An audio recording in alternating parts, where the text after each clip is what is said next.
I det sydlige Götaland ved Skånes kyster fanges ved efterårs begyndelse gerne sild i så stor en mængde, at den, saltet og eksporteret i utallige tønder, dækker næsten hele Europas behov for saltfisk.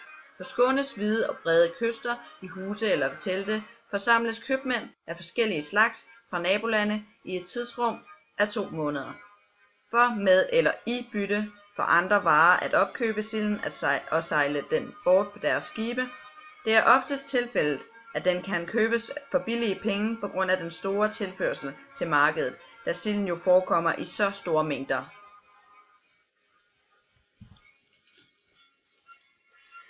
Fiskeriet giver det kongelige skatkammer en temmelig stor indtægt. Ved lov med en meget stram strafferamme er det påbudt købmændene, at de først og fremmest skal betale skat til kongen for, at når de rejser bort til deres eget land, kan få frit lejde eller et bevis fra kongens foged af 2 grunde. Dels for, at de kan få tilladelse til frit at sejle bort, og dels for, at de på hjemvejen til deres eget land med åbne papirer kan dokumentere, at de ikke der, hvor de har øvet fiskeri og handel, har påført nogen person uret, vold eller tab.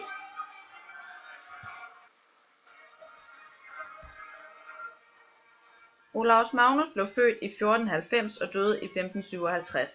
Han var en svensk topografisk forfatter.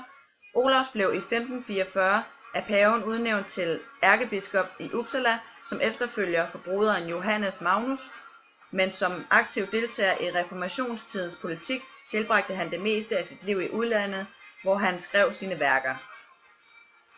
I 1539 udgav han et Charta Marina, et søkort over de nordiske lande og farvande. I 1555 udgav han storværket Historia de Gentibus Septentrionalibus, de nordiske folks historie.